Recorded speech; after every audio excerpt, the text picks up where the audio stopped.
জীবনে সুখী হওয়ার জন্য এই ৭টি উপায় মেনে চলুন। নাম্বার ১, মায়া ত্যাগ করুন। নাম্বার ২, অতিরিক্ত আশা ত্যাগ করুন। নাম্বার ৩, টাকা উপার্জন করুন। নাম্বার ৪, নিজেকে সময় দিন। নাম্বার ৫, চিন্তা করা বন্ধ করে হাসি খুশি থাকুন। নাম্বার ৬, মিথ্যা ভালোবাসার পেছনে ছুটবেন না। নাম্বার ৭, যা কিছুই হোক না কেন নিজেকে বলুন, কিছুই হয়নি, সব ঠিক আছে। এক গ্রামে ভানুপ্রসাদ নামে এক ধনী ব্যবসায়ী থাকতেন। তিনি অপার ধন সম্পত্তির মালিক ছিলেন। ভানুপ্রসাদের কাছে ছোট এক টুকরো জমি ছিল। সেই জমিতে কোনো ফসল ফলতো না, তাই কেউ চাষাবাদ করতেও চাইতো না। তাই ভানুপ্রসাদ সেই জমি বিক্রি করবে বলে স্থির করলো। সে অনেক লোককে বলেছিল তার জায়গাটা কেনার জন্য, কিন্তু কেউ কেনার জন্য রাজি হয় না। একদিন তিনি জানতে পারলেন গ্রামের সীমান্তে এক সাধু থাকেন। তিনি ওই জমি বিক্রি করে দিতে পারবেন। সেই মতো ভানুপ্রসাদ ওই সাধুর কাছে যান এবং সবকিছু খুলে বলেন। সাধু সবকিছু শোনার পর তাকে বলেন, গ্রামের শেষ প্রান্তে একটা মন্দির আছে। ওই মন্দিরে গিয়ে তুমি পুজো দিয়ে ঈশ্বরের কাছে প্রার্থনা করো, তোমার জমি ১ সপ্তাহের মধ্যে বিক্রি হয়ে যাবে। ভানুপ্রসাদ সাধুর কথা মতো পরের দিন ওই মন্দিরে যান। তিনি মন্দিরে ঢোকার আগে পুজো দেওয়ার জন্য এক দোকানে প্রসাদ কিনতে যান। দোকানদারকে বলেন, সবচেয়ে বেশি দামের প্রসাদ আমাকে দিন। দোকানদার তার দোকানে সবচেয়ে বেশি দামের প্রসাদ তাকে দিল এবং বলল, প্রসাদের দাম ১,০০০ টাকা। ভানুপ্রসাদ টাকা দিয়ে প্রসাদ নিয়ে মন্দিরের দিকে যাচ্ছিলেন। এমন সময় এক জীর্ণশীর্ণ ভিখারিনী তার কাছে কিছু খেতে চাইল। বলল, বাবা, আজ ৩ দিন আমি কিছুই খাইনি, আমাকে কিছু খেতে দেবে? ভানুপ্রসাদ বলল, তোমাকে খেতে দেওয়ার মতো আমার কাছে কিছু নেই, আর আমার মন মানসিকতাও ভালো না, তুমি আমার সামনে থেকে সরে যাও। তারপর তিনি মন্দিরে ঢুকে পুজো দিলেন এবং বললেন, হে ঈশ্বর, আমি তোমাকে সবচেয়ে বেশি দামের প্রসাদ দিয়েছি, আর তোমার দান বাক্সে ৫০০ টাকার একটা নতুন নোট দিয়েছি। তুমি আমার জমিটা তাড়াতাড়ি বিক্রি করিয়ে দাও। জমি বিক্রি হয়ে গেলে আমি তোমাকে কলকাতা থেকে আরো বেশি দামের প্রসাদ দেব। এই বলে তিনি তার বাড়ি চলে গেলেন। তার ২ দিন পরে ওই ভিখারিনী মারা যান। তার ৩ দিন পর ভানুপ্রসাদ হঠাৎ অসুস্থ হয়ে পড়েন এবং পরের দিন মারা যান। যমদূত তাকে নিতে এলো এবং যমরাজের কাছে বিচারের জন্য নিয়ে গেল। যমরাজ বিচার করে বললেন, ভানুপ্রসাদকে নরকে পাঠানো হোক, সে তার জীবনে অনেক পাপ করেছে। ভানুপ্রসাদ সঙ্গে সঙ্গে বলে উঠল, যমরাজ, আমি তো কোনো পাপ করিনি, কখনো কারো ক্ষতি করিনি, বরং মন্দিরে বেশি দামে সবচেয়ে ভালো প্রসাদ দিয়ে পুজো করেছি। তারপরও আপনি বলছেন আমি পাপ করেছি। তখন যমরাজ বললেন, ১ সপ্তাহ আগে তুমি মন্দিরে পুজো দিতে গিয়েছিলে, তখন এক ভিখারিনী তার ক্ষুধার যন্ত্রণায় তোমার কাছে কিছু খাবার খেতে চেয়েছিল, কিন্তু তুমি তাকে কিছুই খেতে দাওনি। তারপরও তুমি তাকে বেশি কথা শুনিয়েছ। তুমি বলেছ তোমার কাছে খেতে দেওয়ার মতো কিছুই নেই, কিন্তু তুমি মন্দিরে গিয়ে অনেক টাকার প্রসাদ এবং ৫০০ টাকার নোট দান বাক্সে দিয়েছ। ওই দেখো, সেই ভিখারিনী স্বর্গে কত সুন্দর জীবন যাপন করছে, আর তুমি এখন নরকে যাবে এবং তার জ্বালা ভোগ করবে। যমরাজের এই কথা শুনে ভানুপ্রসাদ চুপ হয়ে থাকে। যমরাজ ভানুপ্রসাদকে নরকের আগুনে নিক্ষেপ করতে বলে। বন্ধু, এই পৃথিবীতে ক্ষুধার জ্বালা সবচেয়ে বড় জ্বালা। আমরা যদি প্রত্যেকে এই ক্ষুধার্ত মানুষগুলোর পাশে দাঁড়িয়ে এক মুঠো খেতে দিয়ে তাদের ক্ষুধার জ্বালাটা একটু কমাতে পারি, তবে কি তাদের সাথে আমরা একটু শান্তি পেতে পারি না?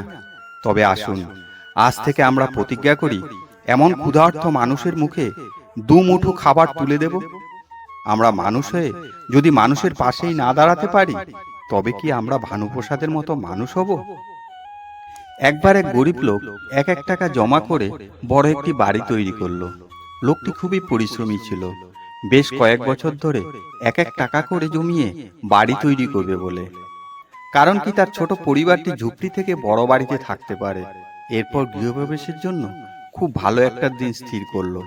কিন্তু গৃহপ্রবেশের ২ দিন আগে প্রচণ্ড ভূমিকম্পে তার তৈরি করা বাড়িটি ভেঙে পড়ে। এই ঘটনা লোকটি শোনার পর দৌড়ে বাজারে গেল। বাজার থেকে অনেক মিষ্টি নিয়ে এলো।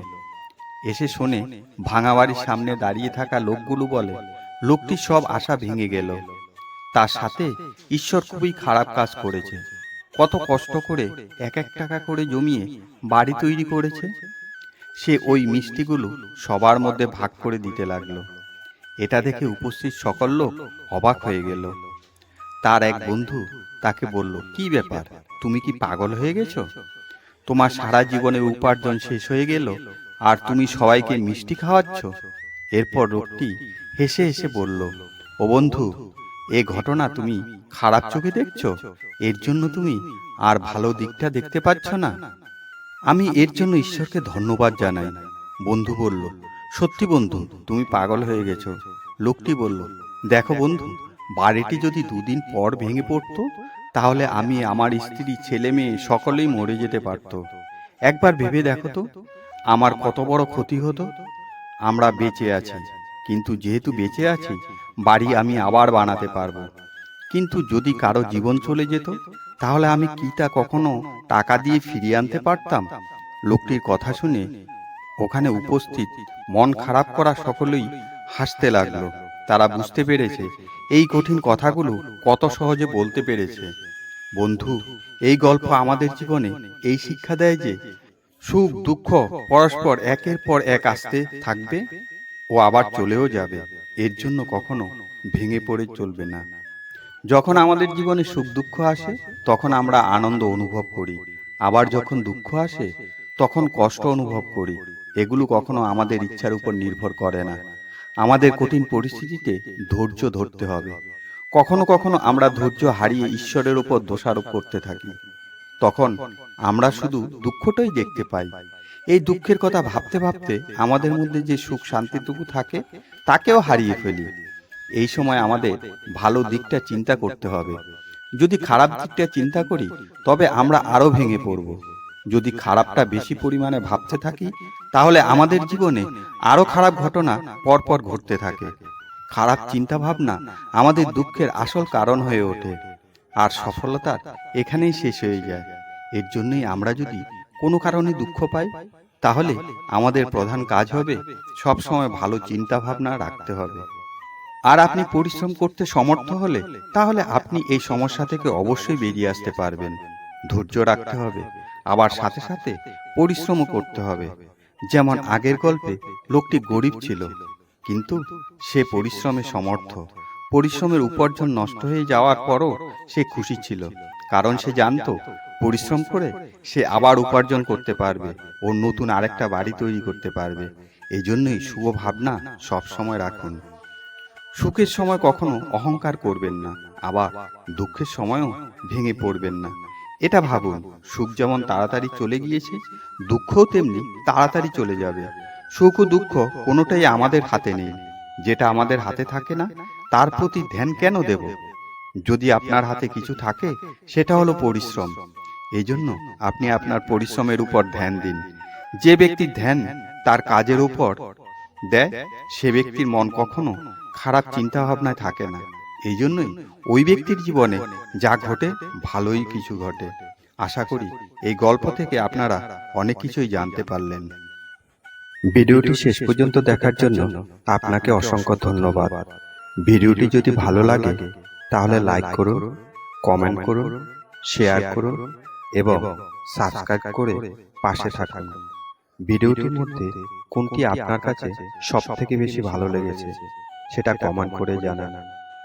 পরের ভিডিওতে আবার দেখা হবে। আমাদের প্রতিদিনের ব্যস্ত জীবনে এমন কতগুলো কথা আছে যা আমরা রাগে, অভিমানে, ডিপ্রেশনে সকলের সামনে ব্যক্ত করি, যা কখনোই ব্যক্ত করা উচিত নয়। কারণ এই কথাগুলোই পরবর্তীতে আমাদের দুশ্চিন্তা ও টেনশনের কারণ হয়। তবে আসুন জেনে নিন সেই কথাগুলো কি কি। নাম্বার 1, সবাইকে সন্তুষ্ট করতে যাবেন না, এতে আপনি আপনার ব্যক্তিত্ব হারাবেন। নাম্বার 2, ঝুঁকি ছাড়া সাফল্য আসে না, তাই জীবনে রিস্ক নিতে ভয় পাবেন না। নাম্বার 3, স্মার্টফোনে আসক্ত হবেন না। নাম্বার 4, প্রিয় মানুষটির কাছে মনের ইচ্ছা প্রকাশ করতে দেরি করবেন না। নাম্বার 5, কারো কাছে নিজের সিক্রেট শেয়ার করবেন না। নাম্বার 6, কাউকে অন্ধবিশ্বাস করবেন না। নাম্বার 7, পরচর্চা করবেন না, এতে আপনার শান্তি নষ্ট হবে। নাম্বার 8, পরে করব বলে কোনো কাজ ফেলে রাখবেন না। নাম্বার 9, অজ্ঞ লোকের সাথে তর্ক করবেন না। নাম্বার 10, স্ত্রীর কারণে মা বাবাকে বা মা বাবার কারণে স্ত্রীকে অবহেলা করবেন না। নাম্বার 11, অভিজ্ঞতা ছাড়া ব্যবসা শুরু করবেন না। নাম্বার 12, ভুল স্বীকার করার মানসিকতা রাখুন। থ্যাংক ইউ, প্লিজ এই শব্দগুলো বলতে দ্বিধাবোধ করবেন না। নাম্বার 13, নিজেকে কখনো বড় করে প্রকাশ করবেন না। নাম্বার 14, না বলতে ভয় পাবেন না। নাম্বার 15, রিলেশনশিপে অসুখী হলে সেটা আঁকড়ে ধরে রাখবেন না। নাম্বার 16, যা চলে গিয়েছে সেটা নিয়ে কখনো আফসোস করবেন না। নাম্বার 17, টাকার পেছনে দৌড়াতে গিয়ে প্রিয়জনদের অবহেলা করবেন না। নাম্বার 18, নিজের সম্মান বিসর্জন দিয়ে মানুষের সাথে সম্পর্ক রক্ষা করবেন না। নাম্বার 19, যে আপনার কথা শোনার জন্য প্রস্তুত নয় তাকে কিছু শোনাতে যাবেন না বা বোঝাতে যাবেন না। নাম্বার 20, অকারণে শত্রু বাড়াবেন না। নাম্বার 21, কারো ধর্ম বিশ্বাসে আঘাত দিবেন না। নাম্বার 22, ভুলেও কখনো একান্ত মুহূর্তের ছবি বা ভিডিও সোশ্যাল মিডিয়ায় আপলোড করবেন না। নাম্বার 23, কাউকে অপমান করবেন না। নাম্বার 24, কারো বংশ তুলে কথা বলবেন না। নাম্বার 25, কোনো কাজ শেষ না হওয়া পর্যন্ত সেই কাজের কথা কাউকে বলো না। নাম্বার 26, নিজের পরিবারের অভাব অনটনের কথা কাউকে বলো না। নাম্বার 27, নিজের অপমানের কথা কাউকে বলো না। নাম্বার 28, তোমার কাছে কত টাকা আছে এটা কাউকে বলতে যেও না। নাম্বার 29, সংসারের অশান্তির কথা বাইরে কারো কাছে বলতে যেও না। নাম্বার 30, নিজের কষ্টের কথা আপনজন ছাড়া অন্য কাউকে বলো না। নাম্বার 30, কে কার সম্পর্কে সমালোচনা করেছে সে কথা কাউকে বলতে যেও না। নাম্বার 31, কেউ যদি তোমার কাছে এসে কোনো গোপন কথা বলে তবে সেই কথা মরে গেলেও অন্য কাউকে বলতে যেও না। নাম্বার 32, তোমার কাছ থেকে কেউ টাকা ধার নিলে সে কথা কাউকে বলতে যেও না। নাম্বার 33, কাউকে খাওয়ালে সে কথা কাউকে বলতে যেও না। যদি সত্যি মন থেকে কিছু করতে চাও তবে পথ পাবে, আর যদি না চাও তাহলে অজুহাত পাবে। উপরে উঠতে গেলে আগে নিজেকে হালকা করো, ভেতরের সব অহংকার টেনে বের করে দাও। মানুষ জ্ঞানের পরিচয় দেয় তার কথায়, যোগ্যতার পরিচয় দেয় কর্মে, আর বংশের পরিচয় দেয় তার ব্যবহারে। মনের শক্তি সূর্য কিরণের মতো, যখন এটি এক জায়গায় কেন্দ্রীভূত হয় তখন এটি চমকে ওঠে। সেই বিষয় ত্যাগ করো যা তোমাকে শরীর, বুদ্ধি ও আধ্যাত্মিকভাবে দুর্বল করে। সকল জীবের প্রতি সহানুভূতিশীল হও, দুস্থদের প্রতি করুণা করো, সমস্ত প্রাণীকে ভালোবাসো, কাহারও প্রতি ঈর্ষাপরায়ণ হইও না এবং অন্যের দোষ দেখো না। সাহসী লোকেরাই বড় বড় কাজ করতে পারে। তুমি যদি সঠিক হও তাহলে তা প্রকাশ করার চেষ্টা করো না, চুপচাপ অপেক্ষা করো, সময় সবকিছুর জবাব দিয়ে দেবে। একটি সময়ে একটিই কাজ করো এবং সেটা করার সময় নিজের সবকিছু তার মধ্যে ব্যয় করে দাও। জীবনে এই পাঁচজনকে কখনো ক্ষমা করবেন না। নাম্বার 1, যে আপনাকে অপমান করে। নাম্বার 2, যে আপনাকে ধোঁকা দিয়েছে। নাম্বার 3, যে আপনাকে ছোট করেছে। নাম্বার 4, যে আপনার জীবন নষ্ট করেছে। নাম্বার 5, যে আপনার পরিবারকে ধ্বংস করেছে।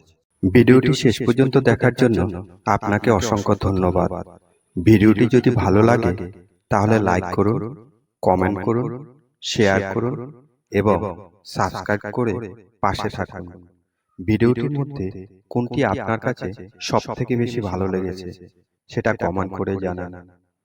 পরের ভিডিওতে আবার দেখা হবে। পুলিশ বেশ কিছুদিন ধরে লক্ষ্য করছে 80 ঊর্ধ্ব এক জীর্ণশীর্ণ বৃদ্ধা স্টেশনে শুয়ে আছে। ট্রেন যাত্রীরা দয়া করে যে দিন যা দেয় তাই খায়। রাতে ঘুমাতে পারে না মশার জন্য, দিনে ঘুমাতে পারে না যাত্রী কোলাহলে। একদিন পুলিশ এসে তাকে জিজ্ঞাসা করলো, মা, আমরা অনেকদিন ধরে লক্ষ্য করছি আপনি একই জায়গায় শুয়ে থাকেন আর সারাদিন চোখের জল ফেলেন।